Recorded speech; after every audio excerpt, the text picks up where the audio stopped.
Um,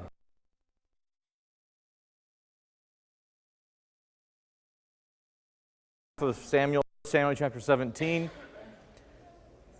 1 Samuel chapter 17. Any guesses as to what we're dealing with in 1 Samuel chapter 17? Buzz, you can go ahead and put all the points in the picture up on that slide if you want. Any guesses? David. Nice. Nice. Any activity going on in David's life about then? Chapter 17. He's about to go into mortal combat with Goliath, right? In chapter 17 of 1 Samuel. And I have this picture up here just to give you an idea of where the Valley of Elah, just to give you an idea of where that is. So we've talked about the city-states and the kings of the Philistines. And so they are coming together. And the Lord said, let there be light. So they were coming together and going against Judah, right? So you see there on the map the different cities of the Philistines and where they're coming there in the Valley of Elah to go into to battle. If you want to go ahead and go to the next picture, Buzz. Okay, so here's the actual valley. This is not like a period picture. This is like today, just so you know. But you see where the 2 points, so the Philistines are over there in Soketh, and it's probable that the Israelites were there on our side, so to speak, of the valley. And David went down into that valley to do mortal combat with Goliath. So it was a long walk, and you see a stream there that he picked up those rocks from as he made his way to battle. And so this gives you an idea of the place where this battle took place. And so it's kind of neat to see it, to actually see it and kind of imagine yourself sitting on or standing on that hill and watching all this take place. And so this is an epic battle that these two are going into. Now, what is David's attitude when he goes and hears about Goliath and what he's saying against the armies of the living God? What is David's attitude? Yes? He was slightly irritated, right? Slightly irritated. He was there because he had to deliver the food, right? And he hears this, this Goliath defiling the armies of the living God, or defying them. And if you look over in chapter or verses beginning of 31, Saul hears word of what David is saying concerning Goliath. And, Goliath, they let David goes before Saul and says, let no man's heart fail on account of him. Your servant will go and fight with this Philistine, as though he's ordering lunch, right? So he says this, makes this comment in relationship to what he's about to do.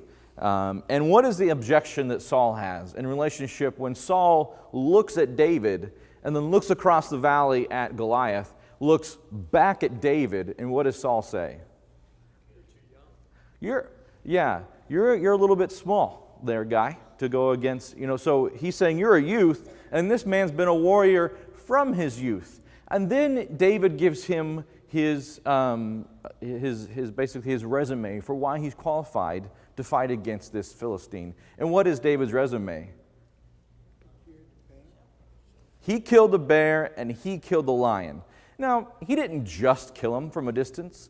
He didn't have a rifle that he shot them from 100 yards out. Whoop-de-doo.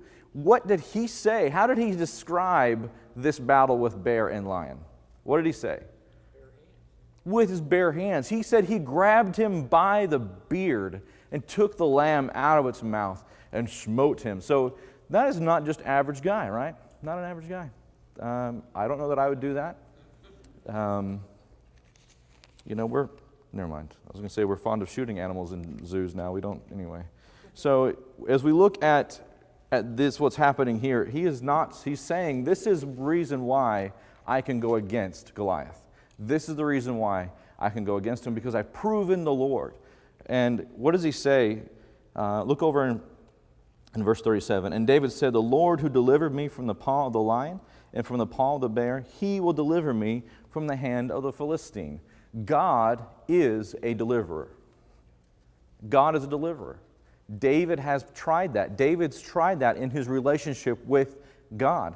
And God is our deliverer. What great enemy has God delivered us from? Satan and sin. God has conquered. Our greatest enemy has been conquered. What should we fear? What should we fear? Our greatest enemy we've been delivered from by God. And so he goes into this mortal combat. David tries on, Saul's armor, and that doesn't work out so well. How big is Saul, just by the way? Head and shoulders bigger. That's exactly. Head and shoulders bigger than everybody else. What? It's like XL. It says on the back of the chainmail. It's XL. This is David's like medium, adult medium maybe. So they should have known. So he's like, I have not proven this, but I've proven what? He's not proven man-made armor, but he has proven what? Or whom? God. He's proven God. He's proven God. So he goes into battleground with the things that he's tested. And he goes out against him with the tools of a shepherd, against Goliath. And he takes 5 stones. We don't know why 5 smooth stones. Maybe there's happened to be 5 smooth stones right there together. Maybe some have said, well, Goliath had brothers. Maybe he planned to not just kill Goliath, but chase other people as well. We don't know what he thought about why 5, but there's 5. And he takes 5. That's all his pocket would hold. He didn't make a big pouch on his utility belt. So he goes out against Goliath with a staff, a sling, and a heart convicted that God will deliver. God will deliver. Now please understand that while David is a youth, David is not like 12 years old. Okay? You've seen pictures of David fighting Goliath, flannel graph, and all those other things, and they show David like 12 years old. I don't know about that. I don't know that a king would allow a 12-year-old boy to go out against battle with Goliath. Maybe somebody who's maybe just under the legal age, which was what for fighting? Remember? 20 years old was the legal age to go out and fight in the army. So maybe he was just under that age, but not necessarily like 12, not prepubescent, as some would depict. It kind of irks me. It makes me feel like they don't know what they're doing anyway. So, but even Goliath says, he's a handsome young man. Goliath acknowledges that there's a handsome young man, but you're coming at me with sticks. And Goliath makes fun of him. And then how does David respond to Goliath's taunting? So Goliath, this big, huge behemoth of a man, says, I'm going to kill you and feed your body to the animals. And David, seemingly unfazed, makes this long speech to Goliath and says what? Basically, I'm going to kill you and feed your body to the, so, and he goes on, but who is fighting for him? That's right. He says, you come to me with sword and spear and javelin, but I come to you in the name of the Lord of hosts and the God of armies of Israel, whom you have taunted. Time's up, buddy. Where was that? This is in verse 45. Verse 45, he's coming to him in the name of God, by the power of God, and coming to him, whom you've taunted, and then this day the Lord will deliver you up into my hands. Again, God is the deliverer, verse 46 of chapter 17. And so all the earth will know, is what he's saying in verse 46, that all the earth may know that there is a God in Israel, and that all this assembly may know that the Lord does not deliver by sword or by spear, for the battle is the Lord's. Verse 47. So here is David's attitude going against Goliath. And we love this story, right? We love it so much that we've made millions of movies about this same kind of concept. This David-Goliath persona is played out a lot in society. And so this is a great analogy here. Very kind of get your heart pumping, right, in relationship to just faith. But David didn't start here, did he? David didn't start his faith in the valley of Elah. And it didn't end in that valley either, right? David's faith started where? From a child, growing up tending sheep, day to day, just the day-to-day stuff. There was a recent movie that talked about heroes in relationship to heroes, saying there's 5 or 6 moments when we really step up and are called to be a hero, but it's those day-to-day things that sometimes we as a Christian, we're not always called every day to stand up against Goliath, are we? Do we stand against Goliath every day, really, in our faith? Not necessarily. But it's those day-to-day little things that really matter, right? Those day-to-day wins. Yes, sir? And the thing of it is that he was prepared at any day. Yes. That's the thing. Yes.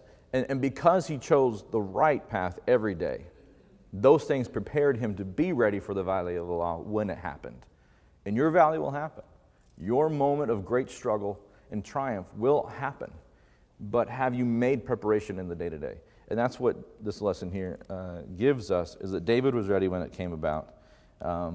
48, I love the scene. I love how this plays out. David ran quickly. He didn't saunder. He didn't mosey. He didn't just tiptoe over to Goliath. David ran quickly. And if you're a fan of anime, if you're a fan of cartoons, you see David running in there with a sling. This is a big deal, right? This is, two enemies coming together in the valley. This is classic cartoon epic battle, all right? If you're into that at all, probably not. Some of you are looking at me like I'm weird. But it's a great, great story as this happens in that valley. In that valley. This happened, people. We're not reading just a cartoon. This happened. A man of faith stepped onto that battlefield. And David prevailed over the Philistine. We know how this played out. We know that he fought, he threw the rock, slung the rock, buried in his forehead, love the imagery there, and then he fell. And David's like, I don't have a sword, I don't have a knife or toenail clippers on me, I don't have anything to cut this guy's head off. So he takes his own sword, right, and goes to work, and then goes to work fighting the rest of the Philistines. He doesn't just stop there. Then an interesting things happen in verse 53 or 55. Now when Saul saw David going out against the Philistine, he said to Abner, Abner was his uncle, but also the commander of his army. He said, whose son is this young man? Oh, wait a second. That's a weird question, right? That is a weird question because we think he knows who David is, right? Because 16, David had already been in the presence of Saul. And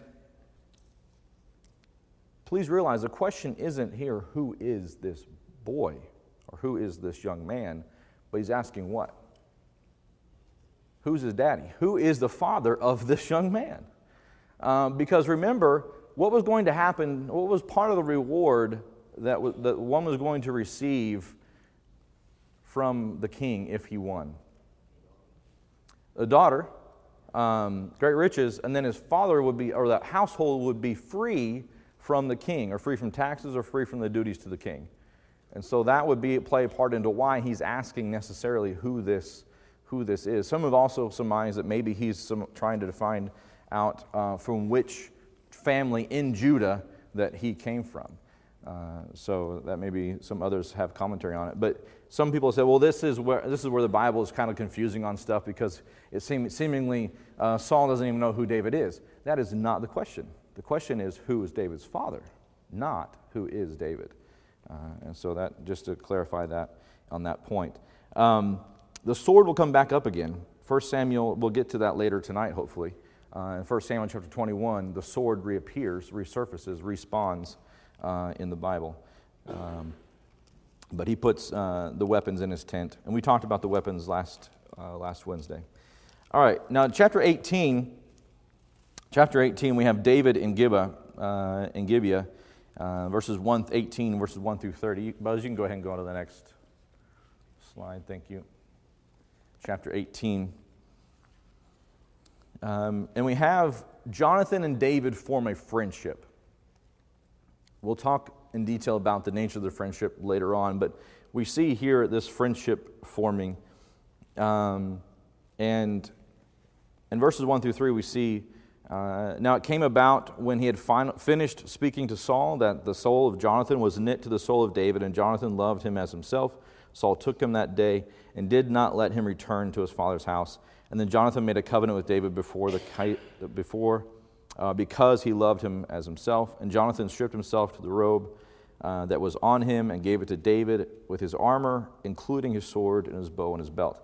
Now, remember what we said earlier? Who is Jonathan? What great thing did Jonathan do? Do you remember? Yes. They fought the Philistine garrison, seemingly just two guys, right? His armor bearer and Jonathan. And he said, the Lord is powerful enough to save by few or by many. And they charge in, huzzah, and they start killing guys left and right. It's insane. That happens earlier. That's Jonathan, all right? So here's David, goes out in the valley of Elah against Goliath. Is it any wonder that these two would be pals? Is it any wonder that these two, who are seemingly so entwined with their relationship with God and believing in the faith and power that God is truly a deliverer and that God is truly with his people, that these two who are of like mind, like heart, would be friends?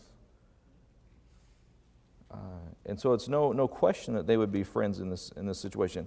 And what Jonathan is doing here is not just sharing his toys, okay? When he is doing this with David, he is not just sharing his toys. This is much more symbolic. So Jonathan seemingly knows what David's role is going to be. David has already been anointed, right? He's already been anointed. He always promised that he was going to be the next king. Jonathan has a choice to make, right? He has a choice to make. Saul had a choice to make in relationship to that as well. What is Jonathan's choice? Here is the young man who's going to be the next king. If Saul had done all things well and had been a good king, who was going to be the next king? Jonathan was going to be the next king, right? Jonathan was supposed to, if lineage held, Jonathan was going to be the next king. So what does Jonathan have a choice in this moment? He could reject David. But he puts his mantle, remember Elijah? He puts his mantle on David, his vestige on David, as though he's accepting David as who he is and what David's future role is going to be. He says to David, we don't have any issues. We don't have any problems. We're best friends, BFF. We don't have any problems. I'm not going to be going after you and trying to usurp your authority as the anointed of God. That's what Jonathan's doing. So Jonathan is not just this awesome warrior, but he's a level-headed man. He believes in God, trusts in God's providence, trusts that God has chosen the right person to lead, even if it's not him. And so that's what Jonathan does here. And Saul set David over men of war, and it was pleasing in the sight of all the people and the sight of Saul's servants. So David becomes to be this icon. And then you have this phrase in verse 7, the women saying, Saul has slain his thousands and David his 10,000s. And all of a sudden, Saul's not so happy, right? Because now it's like, well, hey, I'm the big tall guy. And now David, who's this young whippersnapper, is coming in, and people are singing bigger songs about him. And verse 9 says, Saul looked at David with suspicion from that day on. And so he is suspect. And then in verses 10 through 19, Saul turns against David. We see this evil spirit come upon Saul again. And he says, as David's playing, I will pin David to the wall, verse 11. But David escaped in the presence twice. So that's a sort of a interesting work environment, isn't it? You come in to play the harp, but you don't know if you're going to get pinned to the wall with this javelin by the king at any moment, right? So makes for a stressful work environment. So maybe I'll go write some psalms about it. In addition, there are 6 other times that Saul attempts to kill David. Yes, there are. We'll be getting to those. So you're exactly right. This is not just like a one-time thing. This is not a one-time thing. This is something that regularly happens. But David continues to go back. I don't know about you, but if somebody's starting to throw a spear at you, would you go back and play a harp for the guy? Not necessarily. But it says something about David in trying to be a servant and trying to make things work, maybe when they possibly wouldn't. But Saul is basically thinking, in verse 12, Saul was afraid of David, for the Lord was with him, but had departed from Saul. So Saul is starting to pick up on what's going on here. The gig's up. Saul knows that the Lord is with David. And so he's like, well, if I can't kill him, well, I'm going to go have him fight battles with the Philistines, and maybe they'll do my dirty work for me. And so that's the next phase in trying to off David, according to Saul's plan. And so he sends them out, and David was prospering in all that he did. In verse 16, but all Israel and Judah loved David, and he went out and came in before them. Now, there's this little side note I want to mention here. Everybody loves David. Everybody loves David. Everything he does prospers. Nothing he does is wrong. He goes out and fights his enemies. They cower before him. Saul has professed his love for him in 1 Samuel 16:21. Israel and Judah here profess their love for him. Michal in chapter 18, verse 20, is part of the royal family, eventually saves his life, professes her love for him. Jonathan has professed his love for him. So everybody loves David. He's a likable guy. Okay, everybody loves David. So in this moment, in the middle of all this, Saul's trying to trick, and so he says, well, maybe you should marry one of my daughters. And David said in verse 18, who am I, what is my life or my father's family in Israel, that I should be king's son-in-law?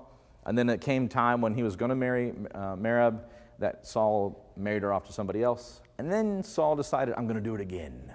So this whole time, I don't know if you've ever seen like evil people, evil villains on cartoons, but they wring their hands.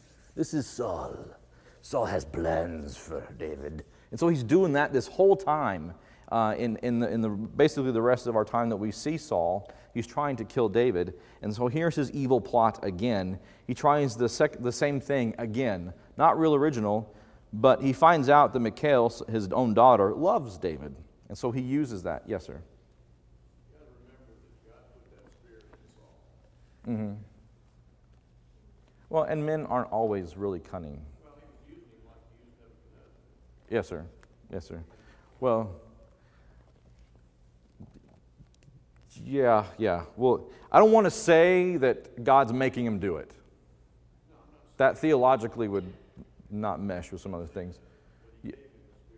Yes. Yes, this vindictive attitude is coming out. The Spirit of God left, and the void was filled with other things. Saul had a choice what he was going to fill that void with, and he filled it with evil. And in this situation, he's trying to kill David. And we'll see later on that David is only blessing Saul as well. Like, you're trying to kill the guy that's like helping you out. You know, it's not like David's been a bad guy to Saul. And so Saul, he tries to trick him with this other daughter, and he says, well, you know, he tells the servants to go speak to David secretly and let him know that he doesn't need a dowry, and then the king doesn't desire a dowry, but accept 100 foreskins from the Philistines. 100 foreskins from the Philistines is what he wants. Now, what is Saul thinking is going to happen? That they're going to kill David, because you don't give a foreskin away, right? You're probably going to have to kill the guy to get it. So they hope that is what's going to happen. He's going to kill him. But how does David return? With 200. What in the world? Nobody can get this David guy down. He doesn't come back with, well, I got 99. It's like, well, all right, I'll let that slide. I can see how that would be difficult. He comes back with 200, double. Not only maybe for several reasons. One, because he knows that, Saul maybe would just say, well, I want more. Or maybe he wants to show the value of his affection towards this girl as well, right? I'm not giving you just 100. I'm giving your father double what he asked for. That's kind of romantic. We'll go with that one, right? So David went with his men, and they did that thing. And that finishes out. David behaved, look in verse 30, at the end of chapter 18. Then the commanders of the Philistines went out to battle, and it happened as often as they went out that David behaved himself more wisely than all the servants of Saul, and so his name was highly esteemed. You could not keep this guy down, because God was with him. This reminds you of some other forefathers who were in the same situation. When God was with them, they blessed them. The same situation with Abraham. Abraham was blessed. And because Abraham was blessed, he blessed the lives of those around him. David's doing the same thing. God's hand is on David. And Saul is so caught up in himself, he can't see that David is a blessing in his life. David is a good thing in his life and a good thing for Israel. So chapter 19, we have protection for David, verses 1 through 29. Saul's really getting after David at this point. And verse 1 opens up with this. Now Saul told Jonathan and his son and all his servants to put David to death, but Jonathan's son was greatly delighted in David. So Saul just makes this decree, let's just kill David. He calls, his army together. Yes, sir. As you go through this, you have to picture David. David is the best-looking quarterback that plays classical piano and aced all of his tests and is a Rhodes Scholar. Yes, and he's a warrior poet. Everybody loves him. You can't compete with him. His brothers can't compete with him. They get frustrated. They're like, what are you doing here? Exactly. Because they struggled with it his whole life. Yes. He's whooping with every way it comes. Yes. He's just a winner. He is a winner. He is a winner. But he's a gracious winner, which makes it even worse, right? Because then you got to like him. You got to like a gracious guy. But yeah, exactly. So Saul, but again, like if Saul would just change his song, like change his tune a little bit, change his perspective, he'd realize that it's going well for him as well as a king. Because Saul wasn't at the end of his time. Saul reigned 40 years. But his reign could have been much more peaceful, could have been much more harmonious, instead of tramping all over the place trying to find David the last few parts of his life. So, but you're exactly right. He's this golden child, and you got to love David. Everybody did. And so Saul's like, well, we're going to kill him. We're going to kill him. We're having a meeting. We're going to kill this guy. I can't stand it anymore. But Jonathan begins to reason. All right. Jonathan warns David about it, and then he reasons with his father, saying the same kind of thing we've been talking about. Beginning of verse 4, then Jonathan spoke well of David to Saul his father and said to him, do not let the king sin against his servant David, since he has not sinned against you, and since his deeds have been very beneficial to you, for he took his life in his hands and struck down the Philistine. The Lord brought about great deliverance for all of Israel, and you saw it and rejoiced. Why then will you sin against innocent blood by putting David to death without a cause? Saul listened to the voice of Jonathan, and Saul vowed, as the Lord lives, I shall not put David to death. And so we see this bipolar change, and David is at the end of verse 7, brought David to Saul. Jonathan brought David to Saul, and he was in his presence as he formerly was in the court with a harp. Then between verse 7 and 8, we have this time lapse. And there was war again. David went out to fight, did well. And Saul, again, in verse 10, tried to pin David to the wall with a spear. I mean, he kept doing it. It's, David went into the room, and the marks from the previous spear tries are on the wall, okay? And he's still trying to do this. David fled. And then there's... his wife helps save David in verses 11 through 17.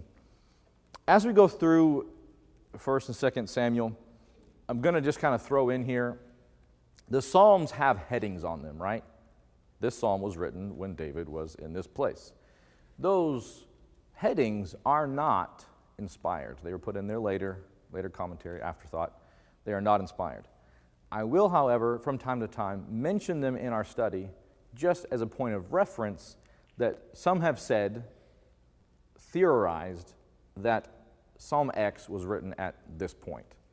But I will want you to know that those headings are not inspired, and we don't necessarily know for 100% accuracy that this is why it was written in this place. But it is kind of neat to read the psalm in that context. With that being said, Psalm 59 may have been written at this point, when Saul tried to kill David in the night. And Jonathan warns David about what's going to happen, and David is basically lowered down out of his house, and his wife takes one of the teraphim, what is in verse 13, Michal took the household idol and laid it on the bed and put a quilt of goat's hair on its head and covered it with clothes. And so she basically made, David sleeping.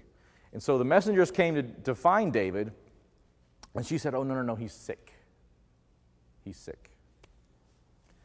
The messengers go back to the king. David's sick. We can't kill him right now. He's sick.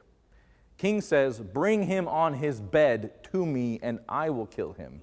They go into the room, and they find out, oh, David's not here.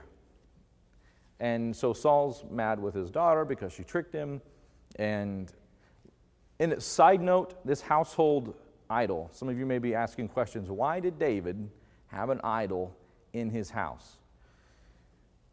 Early on, it may have been the practice that these household idols apparently are life-size, relatively large, to at least look like a lump of a person in bed, right? So they're not small. May have been in connection with worship to God. So it was as though God was in the house with the family. Not necessarily that this was a representation of a false God, but that it was a presence of God in the household. That's what some archaeologists have said about what this may have been. Later on, this practice falls out of popularity, and then much later on in Hebrew history, it actually becomes condemned. Yes, sir? Could be like, a lot of Catholics have crosses in their house, that sort of thing. It's a reminder of, Possibly. God. Possibly. It's, again, we don't know all the details behind that, but that's a possible idea. And why is this idol in the house? Image, yes.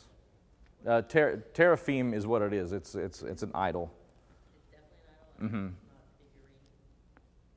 It's not a fountain, No, figurine. like a ballerina maybe, like a decoration. It's a connection with some sort of system of worship. Yeah. I tried that angle too. I tried to play it off. I said, no, not David. Yeah. Teraphim is the word there in relationship to that.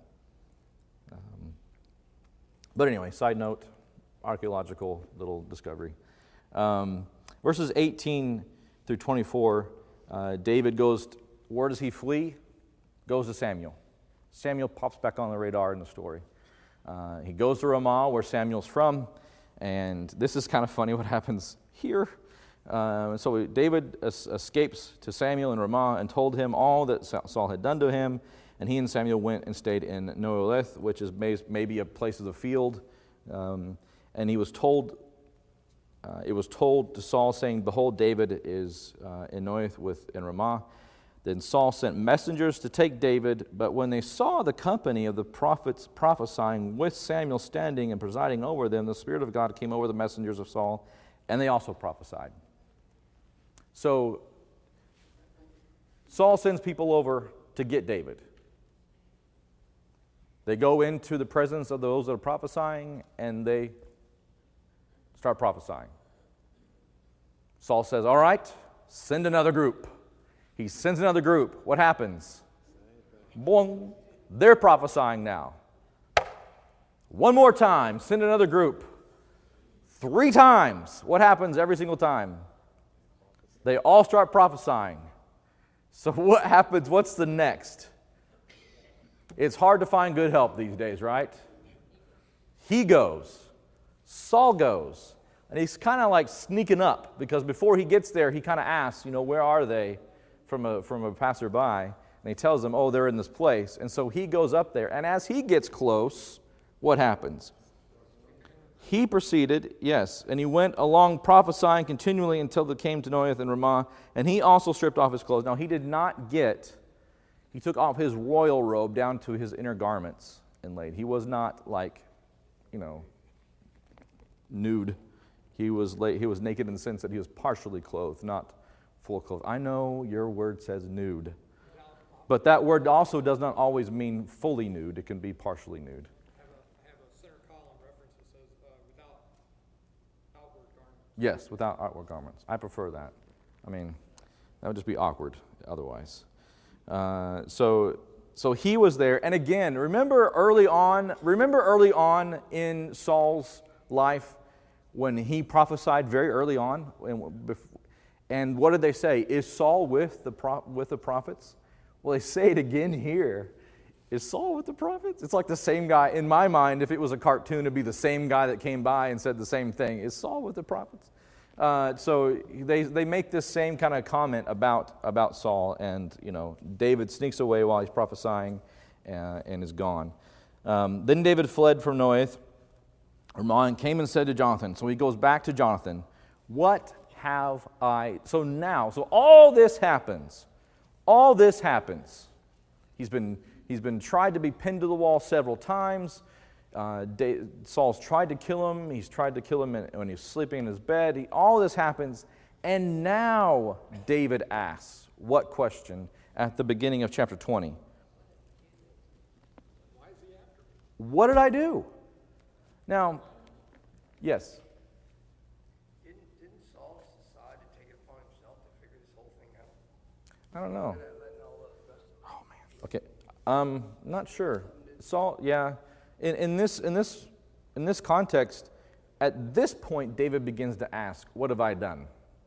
I think I would have asked, like the first one or two javelins, maybe. Is it me or you? It's not me. It's you. First one would have done it. Yeah, maybe target practice. I don't know. So at this point, he begins to ask, "What is my iniquity, and what is my sin before your father that he is seeking my life?" And he said to him, and Jonathan's like, "I don't know, he's like, "You're not going to die. Behold, my father does nothing either great or small without disclosing it." My dad talks to me about everything, is how that's translated, right? He's not going to do anything without me knowing about it. And David's like, "I don't think so, because he's trying to kill me." And so Jonathan basically says, "What do I need to do? Whatever you need me to do, let me know." And he said, "Well, I want to know the feast day. The new moon feast is coming up. New moon happens, this feast happens once a month. It's convenient that way." And he said, "I'm not going to be there. When you're there with your dad, you kind of get a feel for how things are going." Because when he asks and sees that I'm not there, if it's fine for him when you tell him that I went to be with my family, if he's okay with that, then we're good. If he's not okay with that, then we know that he still wants to kill me. And so they do that very thing, and they make plans to be in a certain place. He said, "I'll be hiding over here, and if I'm here, you shoot the arrows over there and send your servant out there after the arrows. And if you tell the servant that it's a little to the," what does he say? I'm trying to go too fast through here. Verse 20, "And I will shoot 3 arrows on the side, and I'll shoot as though I shot at a target. And behold, I will send a lad saying, 'Go find the arrows.' If I specifically say to the lad, 'Behold, the arrows are on this side of you, get them, then come, for there is safety for you, no harm. But if I say to the youth, Behold, the arrows are beyond you, go, for the Lord has sent you away. For as the agreement with you has spoken, behold, the Lord is between you and me forever.'" So during this time also, they make this covenant. They make this covenant. In verse, if you want to look over in verse 13, it says, "If it please my fathers to do you harm, may the Lord do so to Jonathan and more. Also, if I do not make it known to you and send you away, that you may go in safety. And may the Lord be with you as he has been with my father." Jonathan again is showing his caliber. He knows that the Lord is not with his father. And he knows that his lineage is not going to continue. And he knows that it's going to continue with David. And he gives David his blessing. He continues to bless David. He said, "If I am still alive, will you not show me the loving kindness of the Lord, that I may not die? And you shall not cut off your loving kindness for my house forever." And so he basically makes this pact with David about not cutting off his lineage. Because the thing was, like, you just kill all the older former king's family, so there's nobody that tries to come and take your throne later on. And this comes to play later on in 2 Samuel. We'll deal with this in 2 Samuel chapter 9 when this comes back around. But what ends up happening is that Saul is not happy with David. David has to go away. Jonathan, over in verse 38, 37, "When the lad reached the place of the arrow," so this is now, they're going through the process of the arrows. "Jonathan had shot. Jonathan called after the lad and said, 'Is not the arrow beyond you?' So that's the sign to go. And Jonathan called after the lad, saying, 'Hurry, be quick, do not stay.'" So it was just to give urgency to David. So The boy comes back, takes the stuff back up to the house. Jonathan and David embrace, and they leave. They weep and they kiss each other and they leave. There have been those who have said that, well, this shows that David was homosexual, or by very least bisexual, because of his relationship with his wife. Please do not read into this text our 21st century persona of what's going on. How they treat each other, even today in today's culture. Do you know Argentine men kiss each other when they greet each other? We would never be caught. Would we kiss each other when we greet each other? Probably not. You look at me like I would punch you in the face if we tried to. No, but we don't kiss each other, right? That's just, we don't do that. And he wouldn't do that. He likes me. But you understand, there's different cultures are very different. And this culture is very different, and how two friends who are that close are very different. So please do not read 21st century context onto this story in relationship to Jonathan and David. And so as they go, verse 42, we'll close here. Jonathan said to David, "Go in safety, inasmuch as we have sworn to each other in the name of the Lord, saying, the Lord will be between me and you, and between my descendants and your descendants forever." Then David rose and departed, and we don't know that they ever saw each other again. Thank you very much for your time.